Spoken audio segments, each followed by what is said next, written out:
గణపురం నియోజకవర్గంలో ప్రజల అభిప్రాయం చూసినప్పుడు చాలా బాధగా ఉంది.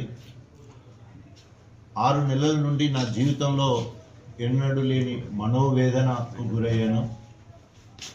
పార్టీకి వీర విధేయుడిగా బీఆర్ఎస్ పార్టీకి కేసీఆర్ నాయకత్వాన్ని బలపరిచి వీర విధేయుడిగా పనిచేస్తే నిరాధరణ అడుగడుగున ఎదురుపడ్డది. అయినా కూడా కేసీఆర్ గారి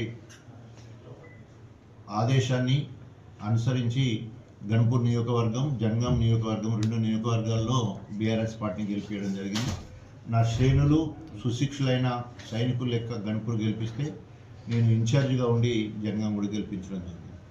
అయినా కూడా అధిష్టానం నుండి ఎలాంటి గుర్తింపు లేదు, ఆదరణ లేదు, కనీసం మాట్లాడిన సందర్భం కూడా లేదు. అదే క్రమంలో ప్రజల్లోకి వెళితే ప్రజల నుండి నిరాదరణ ఎదురవుతుంది. ప్రజలందరూ కూడా మరి బీఆర్ఎస్ పార్టీ విధానాలు సరిగ్గా లేవని చెప్పేసి ఎండగడుతూ ఉన్నారు. ప్రతిపక్షంగా ఒక బాధ్యతాయుతమైన విధానాలతో ముందుకు పోవాలి, ప్రజా సమస్యల మీద పోరాడేది పోయి అప్రజాస్వామికంగా అధికారంలోకి ఎట్లొద్దామని చెప్పేసి ప్లాన్లు వేస్తూ ఉన్నారు. స్వయంగా రాష్ట్ర నాయకత్వము 6 నెలల్లో కేసీఆర్ గారు ముఖ్యమంత్రి అంటున్నారు. స్థానిక నాయకులు మనం 39 ఉన్నాం, 7 ఎంఐఎం, 8 బీజేపీ ఉన్నారు. ఇక మనకెంత లెక్క ఏళ్ళ మిన్నే ఉన్నది మనకి గెలుపు అన్నట్టు మాట్లాడుతున్నారు.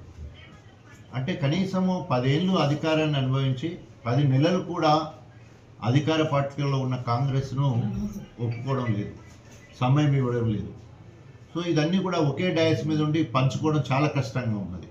ఎందుకంటే ఒక మేధావిగా, ఒక డాక్టర్గా, సామాజిక స్పృహ ఉన్న నాకు అది అస్సలకే గిట్టడం లేదు. అదే స్థాయిలో గ్రామాలకు వెళ్ళినప్పుడు ప్రజల నుండి కూడా వ్యతిరేకత బాగా ఉన్నది.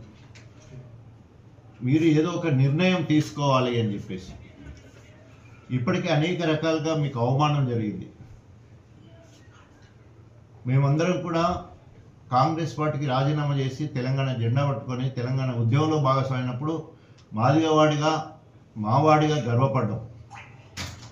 ఉప ముఖ్యమంత్రిగా అవమానించినప్పుడు, ఉప ముఖ్యమంత్రి తీసేసినప్పుడు, మాదిగల ఆత్మగౌరవం దెబ్బతిన్నప్పుడు మిమ్మల్ని మొదటిసారి హెచ్చరించడం కూడా, అదేవిధంగా ఎమ్మెల్యే కూడా తీసేసినప్పుడు, ఎమ్మెల్యే టికెట్ ఇవ్వకుండా చూసినప్పుడు మరి కృష్ణ మాదిగ లాంటి వాళ్ళు కూడా, అనేక దళిత సంఘాలు కూడా మరి మాదిగ అస్తిత్వం పోతూ ఉంది, ఆత్మగౌరవం దెబ్బతింటా ఉందని చెప్పేసి అనేక మంది మరి నా మీద తీవ్ర ఒత్తిడి తీసుకొచ్చి రాజీనామా చేయాలని అప్పుడే చాలా ఒత్తిడి తీసుకురావడం జరిగింది. కానీ ఒక పార్టీని నమ్ముకొని ఉన్నాం. తెలంగాణ రాష్ట్ర అభివృద్ధి ముఖ్యమనే ఉద్దేశంతో ఆనాడు మరి నిర్ణయం తీసుకోలేకపోయినా, మరి పార్టీ ఏమైనా సర్దుకుంటుందంటే సర్దుకోకపోవడం తప్ప ఇంకా నొప్పుల మీద ఉప్పులాగా ఉప్పేస్తే ఎట్లయితే ఎగిరెగిరి పడతారో అట్లా ఎగిరినట్టు మనకు కనిపిస్తూ ఉన్నది. అప్రజాస్వామికంగా అధికారంలోకి రావాలని చూస్తూ ఉన్నది, ప్రభుత్వాన్ని అస్థిరపరచాలని చూస్తూ ఉన్నది. అది నాలాంటి ప్రజాస్వామ్యవాదికి అది గిట్టడం లేదు. అంటే బీఆర్ఎస్ పార్టీ విధి విధానాలు నచ్చడం లేదు. నచ్చని దగ్గర నాకు వ్యక్తిగతంగా నష్టం జరిగినా పర్వాలేదు, కానీ వ్యవస్థకు నష్టం జరగద్దనే ఉద్దేశంతో మరి ఈరోజు ఒక నిర్ణయం అయితే తీసుకోవడం జరిగింది. అనేక సందర్భాలలో నేను తెలంగాణ రాష్ట్రంలో తిరగడం జరిగింది. మాదిగ దండోరాలో మరి 94 నుండి 97 వరకు, 98 వరకు ఎంఆర్పిఎస్ తెలంగాణ కన్వీనర్గా తెలంగాణ మొత్తం తిరిగిన, కాంగ్రెస్ ఫోరం ఫర్ తెలంగాణ ఎమ్మెల్యేలు అందరం 2009 నుండి 12 వరకు, 11 వరకు మొత్తం యావత్ తెలంగాణ కూడా తిరిగినాం. బస్సు యాత్రల పేరు మీద. తర్వాత ఢిల్లీ యాత్ర కూడా పెట్టుకున్నాం. తర్వాత తెలంగాణ ఉద్యమంలో మొత్తము కేసీఆర్ని పట్టుకొని తెలంగాణ మొత్తం తిరిగిన, ఉప ముఖ్యమంత్రి కూడా తిరిగిన. అయితే తెలంగాణ మొత్తంలో ప్రజాస్వామ్యవాదులు కానీ, బహుజన నాయకులు కానీ, ప్రత్యేకంగా మాదిగ నాయకులందరూ కూడా నన్ను హెచ్చరిస్తూ ఉన్నారు, మీరు నిర్ణయం తీసుకోకపోతే మాదిగలందరూ నేను క్షమించరు అని చెప్పేసి. మీ అందరి పక్షాన మాదిగలందరికీ నేను క్షమాపణ చెప్పుకుంటున్నా.